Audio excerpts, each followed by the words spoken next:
¿Qué pasa, campeones? And welcome to the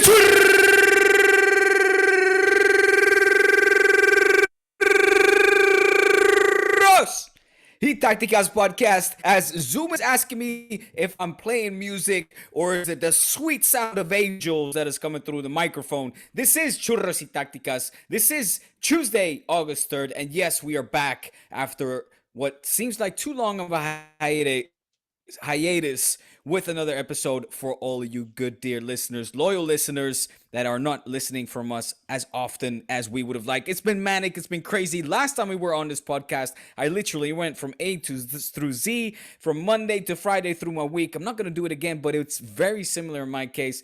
Kiyan has been away in his cottage, but that doesn't stop Real Madrid and Football Club Barcelona from doing what they do, from business going on as usual. Preseason games are happening, at least in the case of Barca, and we're winning them as well. Hence, me doing the intro. But we're going to get through all of these things. We're going to compare Barca and Madrid ahead of this next season as well, which is kicking off in a little under 2 weeks. So let's get through. We are back, and I'm feeling good. And I got a little cold brewski to join me, as well as my man, Kiyan Sobhani. Kiyan, let's get into it, my friend. How you feeling? Let's do it. I probably won't bring you as much joy as your cold brew will, but I'll try my best to fill in here. And it's a crazy time, man. Like I'm just starting to catch up now a little bit on all, like I'm up to date with everything in terms of news and reports and all that stuff. But with the actual content itself, trying to keep up as best as we can, finally starting to catch up a little bit. As you know, Diego, this is a weird time for journalists because it's off season, but it's not really off season for us. Like we still got to do work. It's busy season. The perception, the perception of our family and friends is that there's no football right now, right? So we got to take advantage of you. You come with us, hang out as much as you can. I'm happy to do that. I really do. But, it's also means you fall behind a little bit, which is, we get through it. I always say, like, there's probably... And I'll tell you, it's the busiest time of year for clubs. Honestly to God, it's the busiest. Even because La Liga is stopped. I remember working for La Liga TV, and this was the good season. Preseason for clubs was off season for La Liga. But it's the busiest time for clubs. You got players coming, not going yet, but players coming. And, the preseason games, got all these things that are still going on. You got the tour and all this stuff. So much coordinating. It's been manic, man. It's been manic. I've been asking my sister for like breathing techniques and ways to just keep my stress levels down. It's insane. And yes, as you said, our kids are obviously on holiday and our families are members are visiting, etc. So they're kind of like, dude, we're supposed to be hanging out. And I'm like, no, I can't. The thing also is that, we're allowed to take vacation at certain points, obviously, but I can't, this is my biggest flaw is that I can't actually detach myself. So because I can't just take a week off and then Real Madrid sign all these players or sell a bunch of players, right? And then come back and like have no content ready, prepared for that. So I gotta just go through it. So I gotta the perk is that I get to take work with me around anywhere in the world I want to go. At the same time, that's also the downfalls. You got to take work with you everywhere you go. But you guys at Managing Madrid, why wouldn't you just have, say, a sort of a schedule, I guess, in place for this time of year where you sort of rotate and like you do in a newsroom, you sort of have, your journalists on duty while some break off and just disconnect and spend much needed time with the family and all that? Don't you guys do that so you can... It's doable. The easiest answer I can give you and the most honest answer is I just don't really want to. I just love it too much. So I don't because it doesn't feel like yes, I don't know. She's not home. It doesn't feel like work for me. So I'd rather, because it's so much fun. This is what I would like to do anyway. So vacation be damned. This is life and this is fun. So I'm really lucky to be in this position to be able to do this. So anyways, Diego, I wanted to start by, before we get into Real Madrid versus Barcelona, who has the better team heading into next season, because I think that's the primary focus of today, I would like to confess rather proudly, actually, that I have not watched Barcelona even a second in the preseason. So what do we need to know? What is the latest? How are you guys looking? I did see that Memphis scored a nice goal. I saw that goal. That was nice. And it was a De Jong pass. So the nice Dutch connection there. Congratulations. That must have been pure orgasm for you. So congrats. What do we need to know about this preseason? How's it been going? Fill us in. Okay. So it's been a great preseason. Barca started off the preseason playing against Gimnàstic de Tarragona, fellow Catalan side who actually were the same rivals as Barca last season. This time around, we beat them 4-0. It had to actually be the B team, literally the Barca B team. A lot of youngsters in the second half to break the deadlock and win the game convincingly. There was a red card in play that also helped, certainly. Red card that fell in favor for Barca, so Gimnàstic got a player sent off. That also helped. Basically, it just killed off the game, really, in all honesty. But the big news of that game was certainly the debut of Memphis. Excuse me, no. I'm getting ahead of myself. Was the the hat-trick scored by Rey Manaj, the Barca B player, who's actually a 24-year-old Albanian, not the youngest anymore, has Serie A experience, came from Inter Milan, played for Granada, then came to Barca B. So he's on knocking on the doors of a first team. If it's not at Barca, which I doubt it will be Barca, because I mean our front line is ridiculous. We're gonna go through our squads in a minute, but he will leave, I suspect, this summer, because he's not a Barca B player. Great scorer, 4 goals in 2 games. He will go away on loan, hopefully, because I think he has a lot of talent, a lot of quality. He's a goal scoring machine. He's been on a roll. This preseason so far, he's had 4 goals in the 2 games. Well, now 3 games. But he had 4 goals, and it would have been 5 if Gerard Piqué would have let him take the penalty against Girona.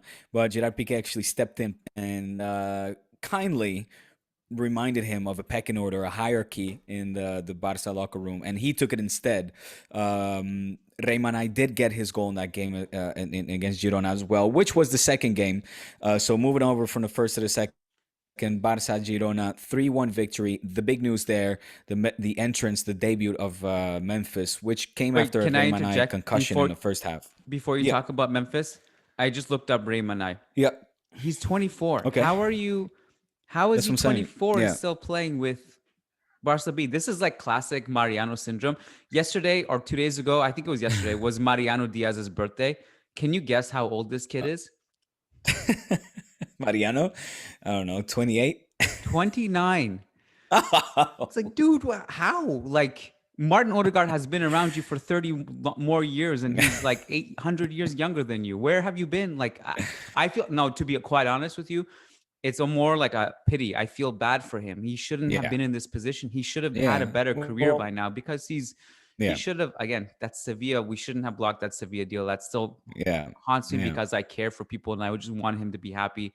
It would have been better off if he just went to Sevilla. But anyways, so old youth team player. He's not going to stick around. He's actually openly said, similar to Collado, in fact, the Barca B captain, who's 22, we're not coming back to Barca B. So both him and in fact Collado has now been sent on loan to Bruges, to Brugge over in Belgium, and Rey Manaj will also depart for sure. But so again, he came off with a concussion that allowed Memphis to get his debut against Girona. Instant impact. In fact, the crowd was already chanting his name, begging him to come in. That was before the game, then during the game as well. So Koeman wasted no minutes, put him in, scored a goal, scored from the penalty. The teammates allowed him to take the penalty. So Barca win 3-1 against Girona. Then they go over to Stuttgart, to Germany, for the second phase of the preseason tour. Play against Stuttgart. We won. What was the final score? 3-0? 3-0, I want to say. I don't blame you at all for knowing. No. Well, no, 3-0. Memphis goal, that beautiful goal that you talked about. Also, mind you, Ricky Puig, Memphis, and Yusuf Demir. Yusuf Demir, my man. Here we go. It's been said, and I'm only going to say this because Andrea Orlandi, who I had the pleasure of calling these games with, Andrea Orlandi, from La Liga TV and Barca, etc., and our podcast, he came on our podcast. He compares him to Messi, and a lot of people do, and he says, no, you look at him play, you look at his style of play, this is definitely a kid that's been influenced and studied Messi's tapes. Similar, this is later, and when we went out for dinner, comparing to how Kobe studied Jordan, you can see how Yusuf has studied studied Messi.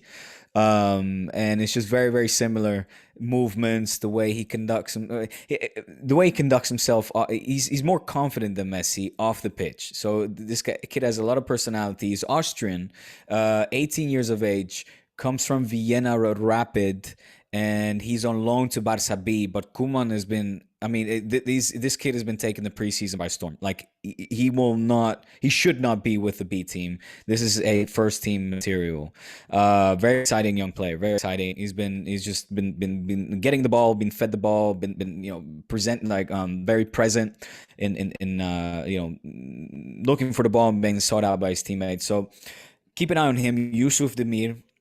That was then against Stuttgart. And mind you, I'm talking about the Stuttgart game where Yusuf has been great in all three games. Then tomorrow it's in Austria, in fact. So in Yusuf's native Austria, we're playing Red Bull Salzburg. I'll be calling that game for Barca TV Plus, of course.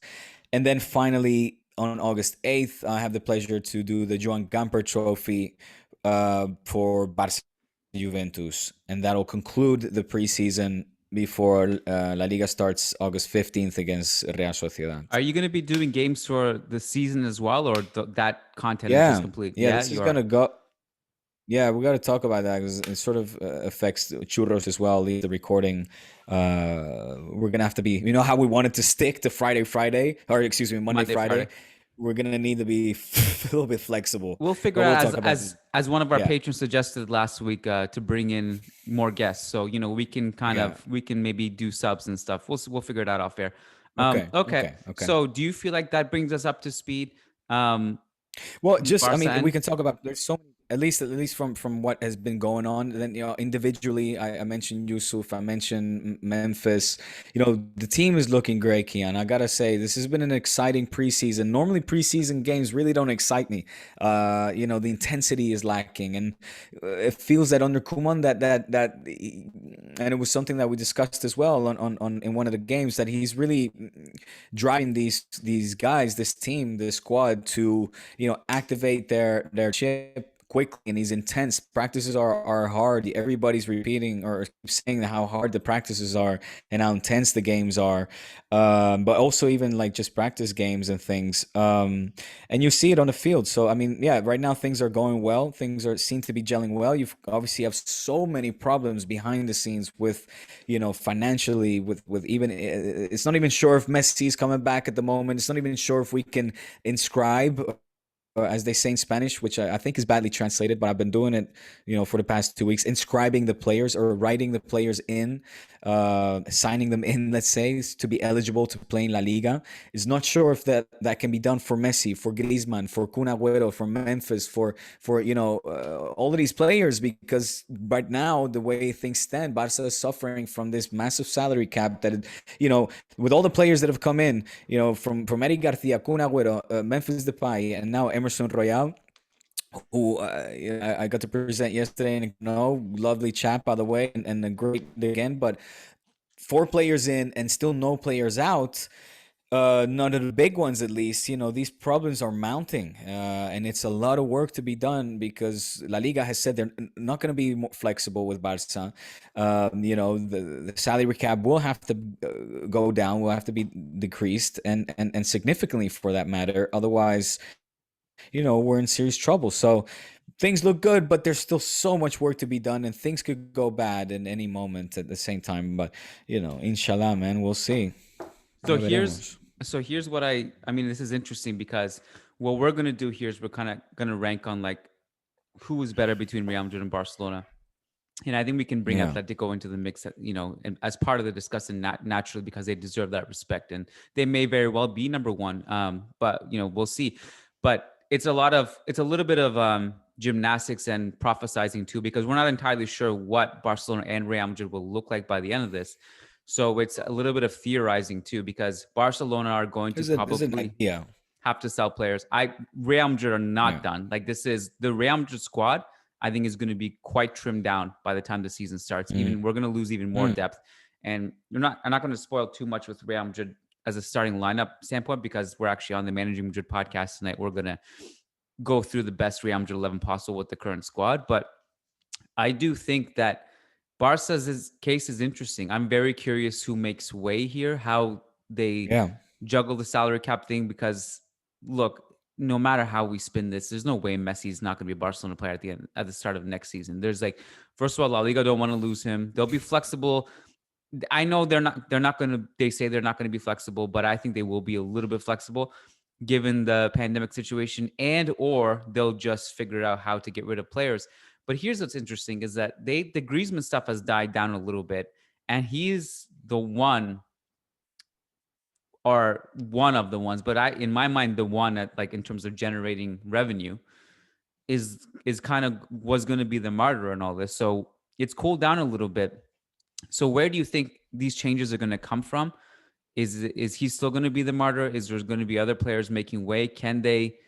I'd be curious to know what you think the best starting lineup is, given the players that are in the squad right now, because the attack has a lot of wiggle room and experimentation that needs to be had.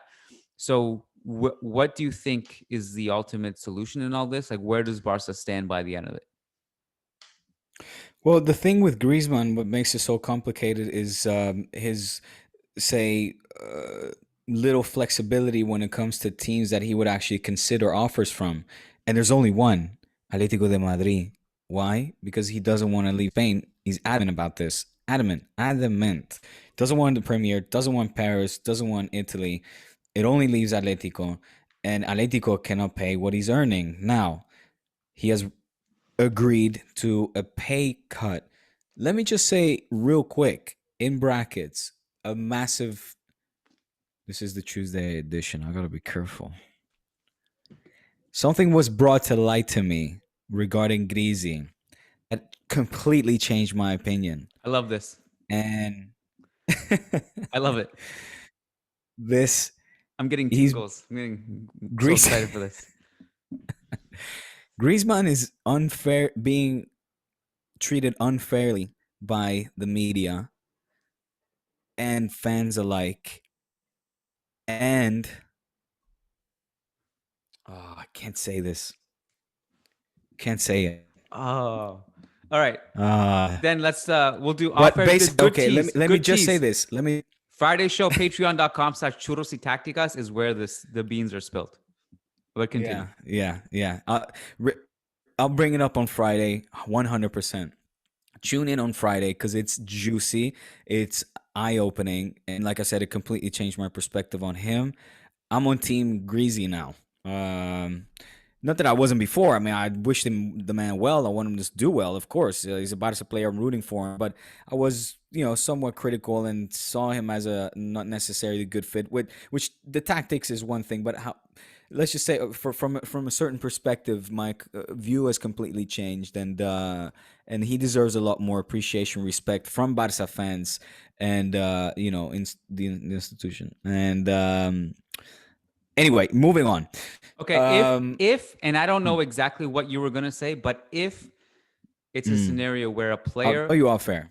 Okay, well, but let me just say, like, if it's a scenario where the player takes a salary cut to help his team and be moved, that's on more than like what 99% of players would do in football. Because every player has the right to be like, hey, man, that's your problem for being in this shitty financial situation, not mine. I get my money. You put me on the bench if you don't want to play me or whatever you want to do, but I'm here and I'm getting paid. Which is, and I don't, by the way, I don't blame those players either, nor look down on them or judge them because they're in the right to do that. But if it's a scenario where a player is actually doing that, that's commendable. And if Atletico get him somehow, plus I don't know. And I don't know if they would be able to juggle both Griezmann and Lautaro Martinez. But even if they get just one of those players, plus Rodrigo de Paul, which they've already landed and is an awesome midfielder and lessens the blow of losing Saul. I'm telling you, like, I don't like leaving Atletico out of any top three discussion. They could be number one. They really do. By the way, just to say, I rank Real Madrid number 3 right now out of all 3 of those teams, which in a way excites me because usually my predictions are wrong in those situations. I was wrong when I thought Real Madrid and Barcelona were heading into 2 different directions after that Super Cup. As we know, I was wrong about being too critical about Real Madrid losing 7-3 to Atletico in preseason. So I guess all this to say is that I've learned over time to really realize that football can change so freaking quickly. And maybe by the end of this, Real Madrid will be number one just because I ranked them number 3. So that excites me a little bit. But as things currently stand, I think Real Madrid have the least exciting outlook for the upcoming season if everything stays the same. I had a feeling that you would, and I think it's fair. I think again, it just shows your honesty. It shows your say honor, your humility, greatness. Well, not just that. It's this position you like to take as the underdog to sort of put yourself as a humble underdog. Like it's voodoo. Yeah. It's the jinxing power. Depreciation. Yeah. And like the jinx things. Anyways, and so that's Griezmann. Then we have the case. What were we talking about? What were we talking about this? But where the change is going to come from, right? I can say this. Griezmann doesn't earn what the media is saying. A lot of media puts his salary up to double what he's actually earning. He's actually earning a lot less than, hold your horses, Umtiti. Bad. He earns less than Umtiti. Good for MTT, man. That's why Umtiti is a problem. By the way? That's like, well, it's a problem because immovable, man. Immovable. He doesn't want to move. He doesn't want to move. The Barca vets are not willing to budge neither in their salary. Now the reports are coming out that they are finally willing to accept some sort of a pay cut. I don't know how much. I know Joan Laporta was asked about it yesterday. He said that yes, he's been in touch with them. He's been interacting with them. They've been coming closer together and closer to an agreement, for that matter. So it would be a very bad look for the guys from La Casa, from the house, from La Masia, to not be willing to help the club in seeing the difficult position that they're in. Which is, quite due to unique circumstances. In the end of the day, the club gave them everything. We talked about as well, the big, for me, the situation right now is Ilaix Moriba. It seems that also there, the postures are very far from coming to an agreement. They're unwilling to budge either side, and the offer that has been put forward seems to be, obviously taking into account the current situation, a fair one, despite the fact that it is being said that Ilaix wants to earn more than Ansu Fati. Now, you cannot, whether that's true or not, I don't know. Obviously, I don't know the numbers, but it's a bad look for a player to leave it to the last year of the contract to then put the squeeze on a club being in the position that they're in. And I think the club are making the right decision by, putting him aside, literally and figuratively, and taking care of other business like other players that have to going out, unless they're willing to come to the table to talk about, considerable terms. And if the terms are, we want to earn more than Ansu Fati, I know this is simplifying it, but I think that shouldn't even be a negotiation point. That's just not being fair, if you want to put it that. Of course, can I also say, like, on the Ilaix situation, when this whole thing started and I realized what he was demanding, given that he's done nothing in his career but have a few good months of impressive football that was good for him, I just assumed that, like, his agent was his father or brother, just being really ill-advised. But he actually has, like, a legit agency he's with. Like, just stop talking, stop being a baby. Just Are you talking to my daughter right now? You hear in the back, she's going, Papa, Papa. You're going, stop talking, stop being a baby. Never. Joyo's my homie. It's ridiculous. It's ridiculous. And you'll never catch me defending Barca, but, like, come on, man. And good for Laporta for coming out and speaking out about this, because it's insane. Like, especially during a global pandemic, especially the fact that you've done nothing, you're just a kid. Just sit down, shut up and go to work, man. Yeah. If anyone should be complaining, it's Ricky Pooch. Like, but Yeah. Ilaix, man, you Koeman believed in you. He gave you chances. Repay that honor and faith and continue to work hard. And don't Yeah. start talking about money and I demand this and that. Yeah. Yeah. Embarrassing. Anyways, continue. Yeah, no, I agree. Well, we'll see how it goes. We'll see. The season is very long, and I cannot imagine any Leish that isn't even playing with a B team. But we'll see. Of course, we have cases of Felipe Coutinho, Mira, and Pjanic that are what they are at the moment. Laporta came out and said, "Well, Coutinho and Griezmann will stay." There are the options there are just what they are, and they're obviously limited given the current situation. Miralem Pjanic seems to be on the brink of a move back to Juventus. We'll see if that actually happens. I mentioned Ousmane Dembele.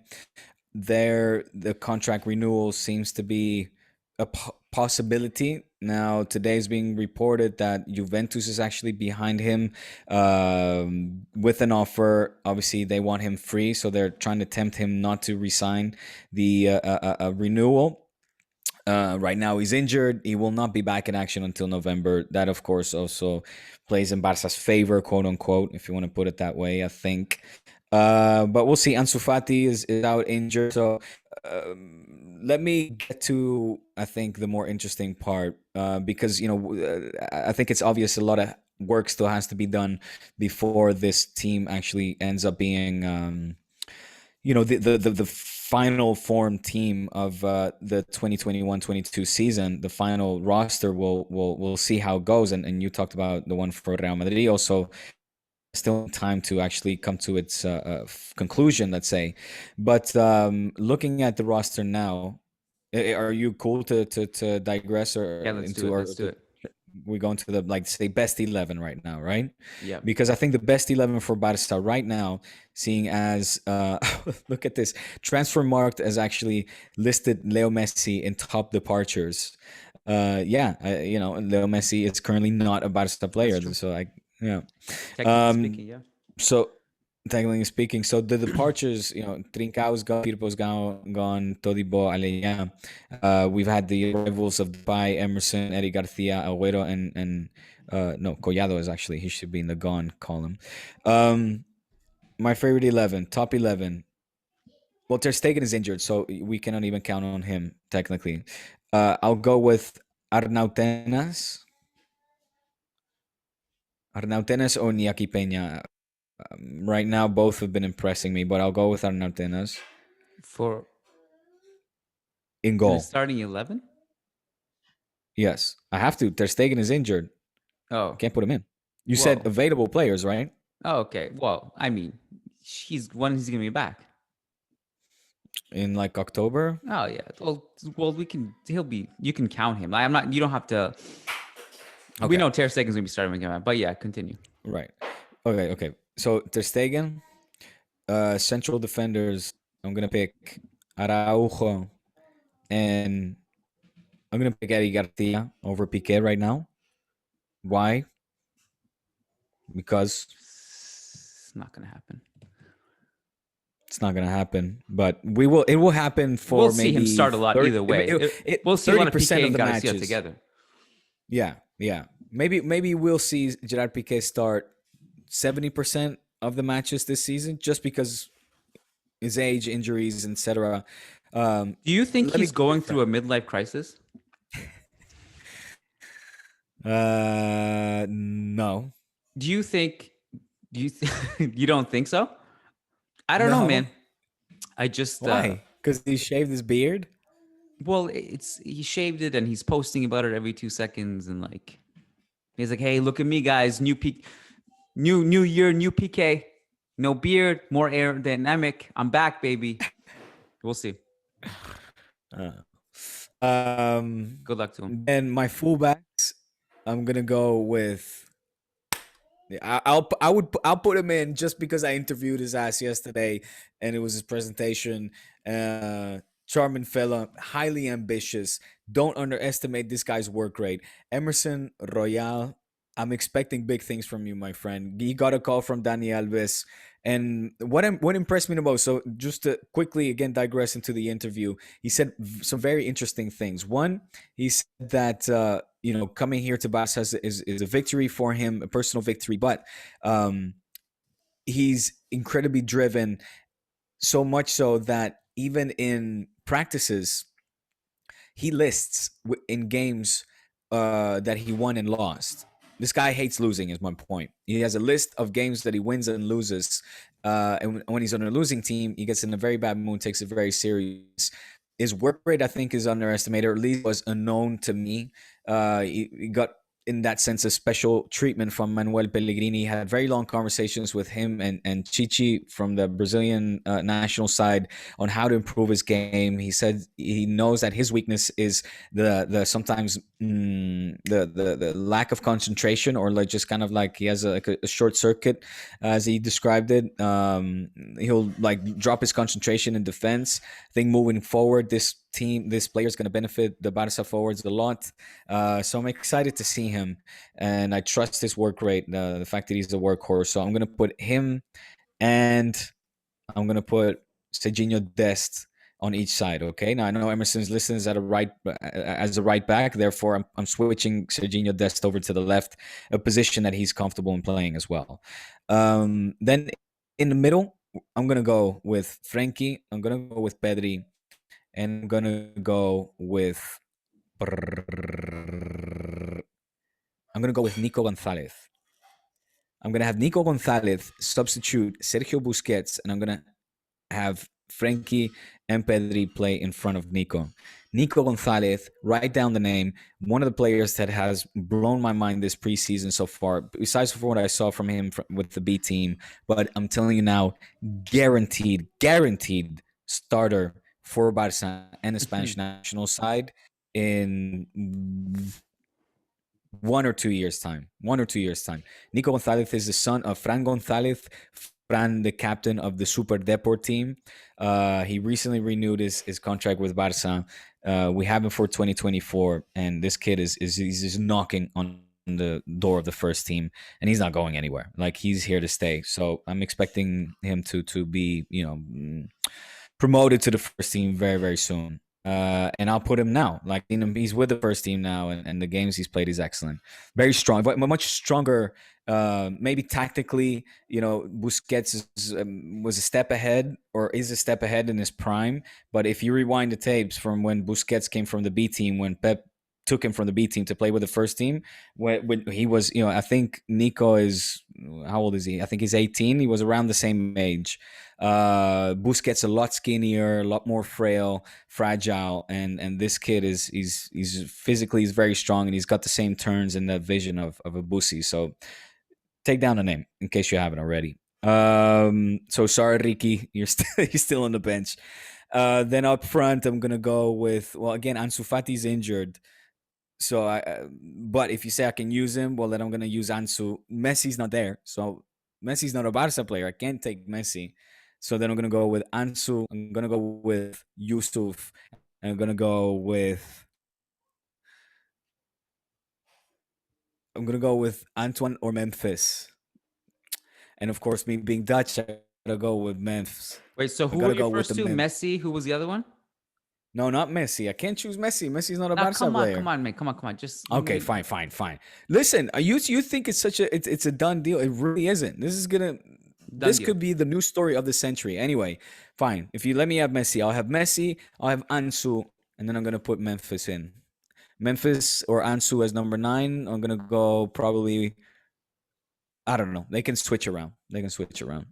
I think from that's the probably, left to the center. Yeah, so that's where I probably got the most interesting from me too. What's going to happen with the front three? A lot of what you said in midfield and defense is some of your personal takes too, which I don't know necessarily if that's going to happen. But the front three, it's not going to happen. Of course, in terms of Barca's best front three, I think it's gearing towards like a Messi, Ansu, Memphis trio, which has wiggle room because Griezmann on the bench. I don't think so. Just in terms of fit, sure. As a fit, yeah. One sec, let me just plug this back in. Churros. Just because based on fit, tactical fit, Messi and Griezmann together it started to get a little bit better as the season wore on, and they were able to figure out a different role for Griezmann, and Griezmann will play anywhere because he's that kind of player. But in terms of tactical fit, I think if you want to surround Messi with quick wingers and players who can get behind the lines and receive those through balls, but are also versatile, can drift in and out of positions, I think a Memphis and Ansu pairing along with Messi gives you that kind of flexibility. And but it's a trio that I don't think you want to play Messi to the ground every game. So and you also Ansu's health is a variable, right? So you're gonna get plenty of Dembouz and Griezmann, and then you can get Aguero coming in and out of the starting lineup. Did Braithwaite get sold yet, or is that still there? Okay. I'm determined to stay. Yeah. So it's ridiculous. I mean, Barca's roster is just nuts. It's a great roster. It's a great roster. So it's too much. Keeps me up at night. Again, we'll see what they can do with Coutinho and Pjanic and maybe Griezmann and others. And there was a report that posted yesterday an audit that shows that only like 15% of Barca's financial issues were down to the pandemic. The rest was just Bartomeu's mismanagement of the money and the contracts and the salaries and all that. So it's a great New York Times article too. Yeah. So let's head over to the capital. Yeah. So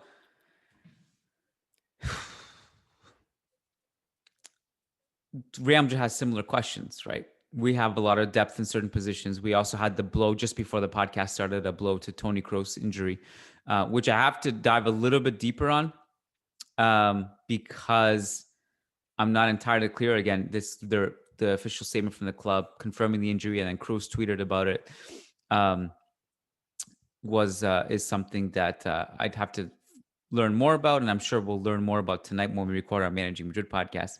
But he's going to miss, I think, the beginning of the season, which in a way gives more wiggle room for players like Odegaard. Surely you welcome that. You always hated Toni Kroos. And I don't know if it's because he's German or if it's something else. No. But he is that's pretty fucking much amazing, and I will not tolerate any Kroos slander. No, it's never a good thing. I'm never welcoming a Kroos injury. But it does mean that at the very beginning of the season, there's going to be a chance for Fede, Odegaard, possibly even Isco, although I really do feel that Isco is going to be sold before the deadline. Isco.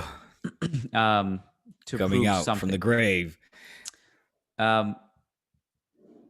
So, but here's, and I wrote a lot about this in my column, which I published yesterday, Diego, just a lot about like, if you can somehow get to 6 players for the front 3 attacking positions in Real Madrid, that's a nice tight rotation, which I would welcome because I actually do believe that Ancelotti wanting a tight rotation makes more sense than just having a million players there, especially in a time where you need to just grab every penny you can and trim the roster, and why hold on to just pure luxury and superfluous depth that you don't need.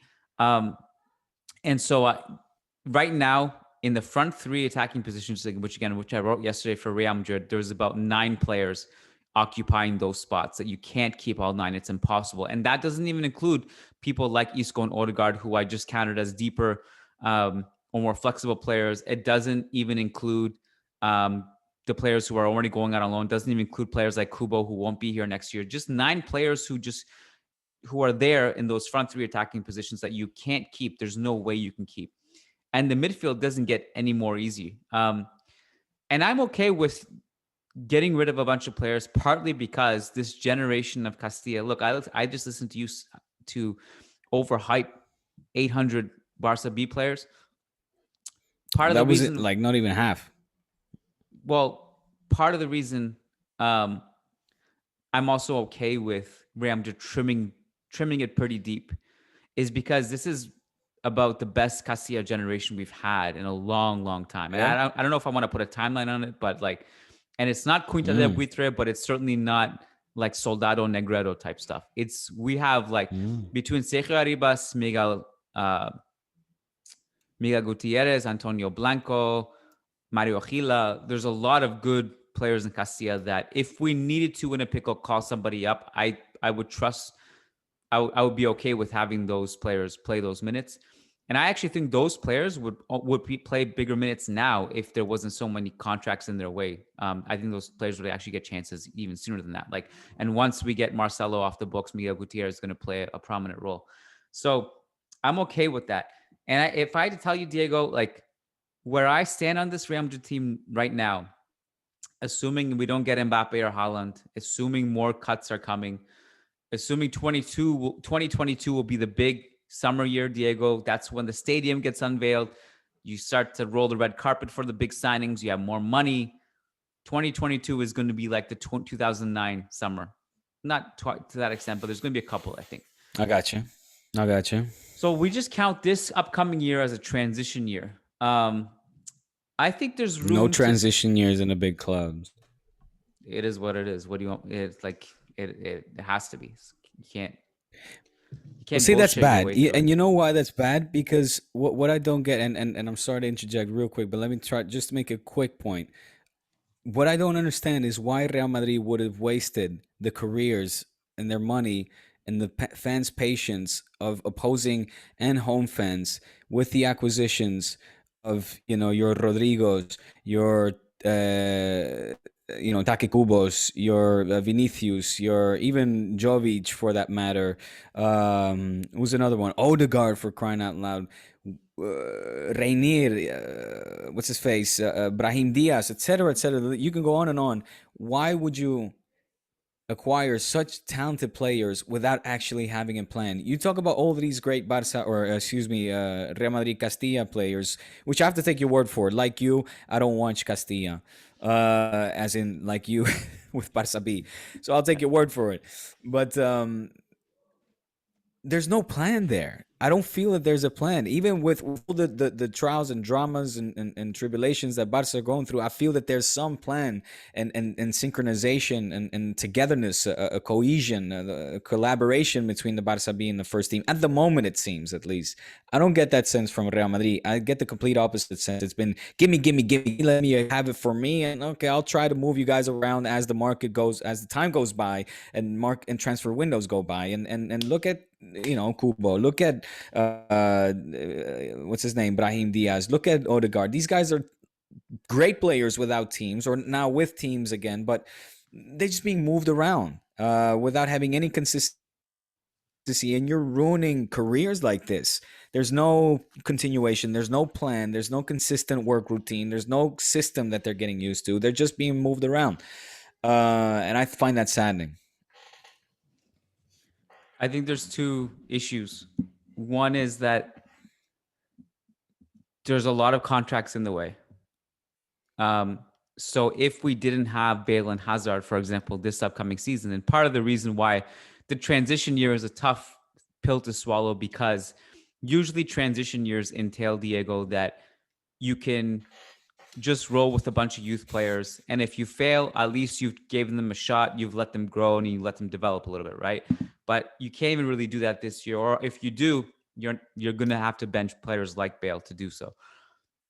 Part of that, the issue is that you have heavy contracts in the way, just like maybe Barca do with the Pjanić's, Umtiti's, Coutinho, etc. Now, Barca have two choices. They can either sell those players, which is hard, or keep them and not play them. And Real Madrid will have to bite and I don't know if Real Madrid will do that. And so that's part of my concern. And I think the other issue is that it is mismanagement. Like you said, I think it was a lot of mismanagement. Yeah. It's a lot of throwing shit at the wall. What's the expression? You throw the shit sticks? That doesn't make sense. What's the expression? See if it sticks. Something like that. Why would anyone want shit to stick to the wall? Sticks. I don't get that analogy now. That's when you know it's sticky. All right. So we want sticky shit? Well, that makes no sense. All right. So, okay, a better one. Darts blindfolded. I like that one better. There was a lot of throwing darts blindfolded and hoping one of them hits. So But the problem is that it handcuffs you down the road, because if none of them hit, then you're not going to get the same return on value. So there's a couple different paths you can take. One is that if you sign Asensio for $3 million and he doesn't work out, who cares? He was only $3 million. He's not that expensive. Right. Okay. That's why, like, no matter how you spin it, and no matter how many fans hate on Asensio and don't like him, you can't. That signing was a massive success. $3 million? Are you kidding me? He scored in Champions League finals. He scored in Super Cup finals. He scored a bunch of goals. He scored in knockout rounds. Even that has paid for itself, like millions and millions in return, right? So even if he fails now, he was still a success because he was only $3 million. If Rodrigo or Vinicius don't pan out, then it's a different story because you splash a lot more on them. And if you can't recoup what you paid for them, then ultimately it's a failure. And I'm not going to say they're a failure now because we won't have the answer to that until a few years down the road, or 2 years down the road, whatever your measuring stick on that is. Kubo, if he doesn't pan out, it's fine. He wasn't too expensive. But I think the problem is, like, when you have too many of these players, they get in the way of each other. Part of the reason why Rodrigo didn't play more last season, half was injury related. The other half was because you have Vinicius on the left wing, and that's Rodrigo's best position. So that's part of it, right? And that's why you bring in a Hazard. What's that? And you bring in a Hazard on top. Yeah, and that's a whole different debate. So I think there is a mismanagement, and the sporting vision has always had flaws at Real Madrid. Always, there's been a lack of direction. There's been a lot of 180 thinking, like, okay, quick decisions that have long-term consequences, all that stuff. So don't forget, this is going on YouTube with all the stuff you're doing right now in the background. It's all legal. It's all legal. Okay. Is it? I don't know if it's legal on YouTube, but whatever. Now people are good. Now if they listen to this, they'll be like, oh, let's go on YouTube, see what the hell is timestamp. All right. So having said all that, that's why I say it's a transition year, and we have to accept it. And it's because of decisions we've made in the past. It's not decisions we've made now. Even losing Varane was not. It's not something. The reason we lost him is not because of decisions we made now. It's because of decisions we made years ago. We didn't give him the extension. We didn't give him the raise. Whether we could or we couldn't. I think there were times where we couldn't, and there were times where we couldn't. We would be able to offer him more in 2022, but I think the damage was done, and he was already out the door. Having said that, this discussion really changes if they are able to land Mbappe or Haaland, which I don't think is likely, but it's on the table. And I can tell you why and why not, but the 22 theory is the one I sign on to. That seems very plausible. Him coming over for free on top of that, I think that's what's going to happen. And it'll be glorious. Glorious.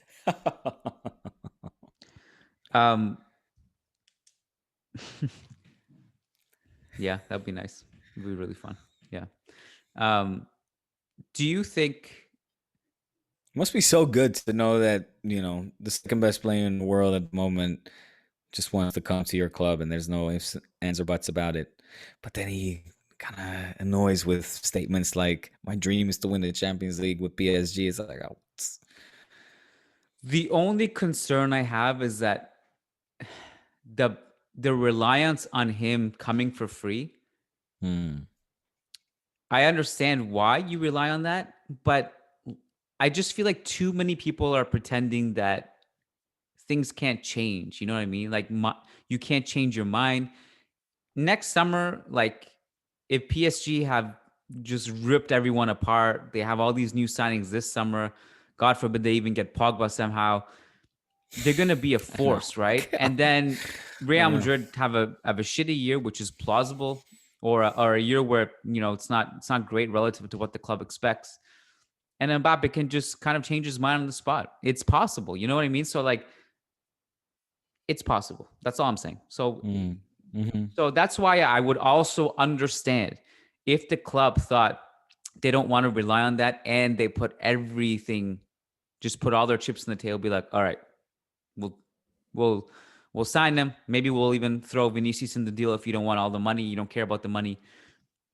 PSG, if they lose Mbappe, their plans really crumble. So I understand why they would want to hold on to him and lose him for free. People don't understand that. I see a lot of people on Twitter getting upset, like PSG are dumb for wanting to lose him for free. Dude, PSG don't give a shit about the money they might get for him this year. Their whole plan crumbles without him. So I understand if they wanted a year to convince him, or if they lose him for free, if they win the Champions League, that's worth holding on to him for one more year. I get that. But if they don't have him this next year, wow, big deal. They get an old Ramos and they have Ashraf Hakimi who's still raw. He's not great defensively, and they think all of a sudden they're going to win a Champions League with an injured Neymar up front like that.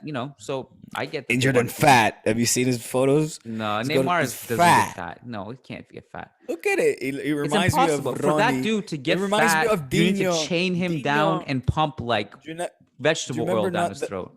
Not fat in comparison to you and me, obviously, but football fat. Can we just call him football fat? I can't picture it. He's got a little belly. The guy has chubby, big belly.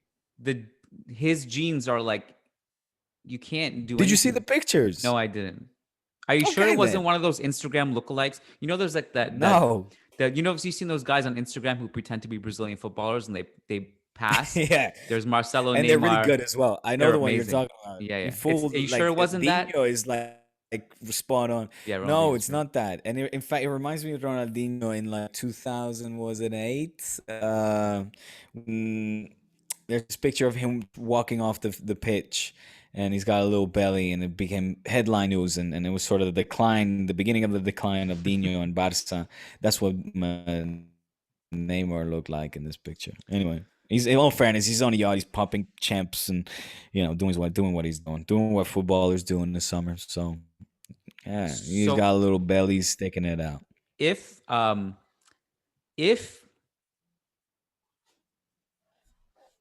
for the world to see, what? Well, I lost my train of thought, but basically, like I get why Real Madrid would not bank on him, and I also would get why PSG would risk losing for free. I get both sides of that. These are unique circumstances for both situations. If you're Real Madrid and you can allocate some of that money to Haaland, like not the full extent, but you can get signed Haaland. So you guys want Mbappe and Haaland for real?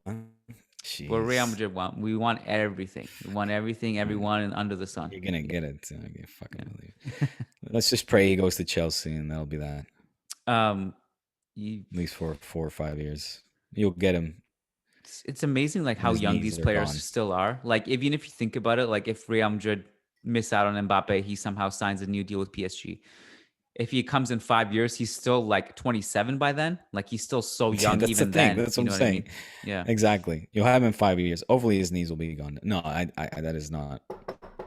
The one, I wish no harm. The one guy I thought about, like, because if Real Madrid miss out on Mbappe or Haaland, I don't see them signing anyone because, like, who are you going to sign really with that money that would upgrade you or be worth the upgrade that wouldn't get away in the young talent you have, right? The one guy that crossed my mind, given his situation right now, is Harry Kane, because that guy is fucking good.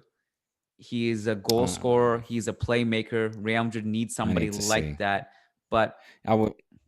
And Manchester City, I don't know if they're going to go all in for him. And Daniel Levy doesn't want to sell in the Premier League. Kane wants to go. Would that be like? My only concern is his injury record. His ankles terrify me. His injuries terrify me. That's the only thing that would be the stumbling block. Yeah. I got nothing to say about Kane. I'm not a hater. I'm just not much of a raider. Oh, I ain't a hater. I'm just not a raider of him that much. How can you not rate Harry Kane? He's awesome. This is classic Barca because he wouldn't fit your Barca DNA. Classic. No. I just, maybe I haven't seen enough of him. Again, I confess I don't watch the Premier League on a weekly basis. So, but before I've seen from him and in the tournament and things, I don't. Not super impressed, man. Like I he's good, but in the discussion of like the best top strikers in the world, maybe surprise me with his age, and I might change my opinion. How old is he? Let's see. He's got to be like Late 28, 20s, I 29. think. Yeah, then He's 28. he's Yeah. just not in that. He's not in that discussion for me. I think like he's in the discussion between like Luis Suarez, who's the best striker, Kane, who's the better striker, Kane, Luis Suarez, or say like No. and that's not. No, he's not in that discussion. No. That's not. No, he's not in that. He's not in that tier. No, but he's never look. had that season. I'll put him in Memphis. I'll put him in Memphis's tier. I rate Memphis at like a 7.5. No, come on, man. I rate he's Memphis better than Memphis. I rate Memphis at a 7.5, 8. I rate Kane the same. Again, until like my brain with my broken. Eyes. All right, no, sure. And I'm, I'll be in the vast minority. I don't mind, and I'll have to. This is not a fully educated opinion. It's based on very limited. If Kane was sample size, if Kane was Dutch, you'd love him, and if Memphis was German, sure. And I would have seen him play more too. That's the thing. That's what I keep saying. My sample size is very limited, just from what I personally seen of Kane. I don't have the stats in front of me. I'll go through it. We can have this discussion again. But for me, Kane is not with your Mbappés and Haalands, or let alone obviously your Messis or Ronaldos for them, Cristianos and stuff. I'd put him in tier 2 of that. But no, because Luis Suarez is better. I'll put him in Memphis' tier. Yeah. Boy, I hope you keep your DMs open after this. I have to pick up my son soon. Do we have what? Yeah, we gotta discuss anything else? Yeah, we gotta wrap it up. Okay. No, yeah, we gotta wrap it up. Yeah, we gotta wrap it up. So you and I will be back on Friday, no matter what. Promise that. Friday for sure. I have off, so I'll be able to record. Patreon.com/Churros y Tácticas for access to that. And the story behind the Griezmann. The story. And I think we'll also take some questions from patrons, and we'll answer your questions on Friday or two. Unless there's some major news that drops before then, which is possible, but we'll see. All right, Diego, thanks. Oh, congrats to Spain getting to the Olympics final. The final, late one. This is a Spanish football podcast, and we didn't even mention that Asensio with the game winner. Congrats to Spain. Asensio as well, yeah. That was good. That was nice. That went the full stretch. In extra time, Asensio with a great goal and sending Spain to the final. So big shout out though to the Spain's basketball team, to the two retired pillars that are the Gasol brothers. Now history of Spanish football, basketball, and losing against the Team USA. That was expected. Obviously, the game that we shouldn't have lost was against Slovenia with Doncic, but they look unstoppable. It's going to be hopefully Slovenia-USA final, which will be something. But Spain's still in it, right? So Spain. No, that's it. It's out. Oh, they're out of the middle. Okay. Yeah. So it's who's in the semis? So U.S., Australia, Italy. No, France. Excuse me. It's Australia, Argentina. They have to play. France, Italy have to play. Bro, I hate to be the bearer of bad news, but what? I mean, maybe some of these games just finished now, so I don't really know. I haven't been keeping up to date with it, but Australia destroyed Argentina today. Oh, that's not news for me. I was going for Spain. I don't care what happens though. No, but I mean, you said Argentina, so Argentina. Oh, I thought. Well, those are the. Oh, I didn't see that game, so yeah, that's okay. The I have so semifinals: U.S. Australia on Thursday, France Slovenia on Thursday as well. Nice, it's great semis. Yeah, so those are the four. Yeah, we're all rooting for Doncic. Are we in agreement of that? I guess, yeah. Nice. Okay, cool. I thought you were going to make a joke about his Real Madrid ties or something. Okay. He got bad taste, but I love him. He's a great player. Did you see Joel Embiid's tweet yesterday? No. He said something about Mbappe needs to go to Real Madrid because they're the best club in the world. This fucking guy. He also used some Twitter terminology that the kids use. I don't really get into, but anyways, yeah. Okay. So Diego, thanks. Appreciate your time as always. Good luck with a busy week on Barca TV Plus and all that stuff. Yeah. And we'll see you Friday over on patreon.com/Churros y Tácticas. Talk soon, my friend. Take care. Talk soon. You too. Peace.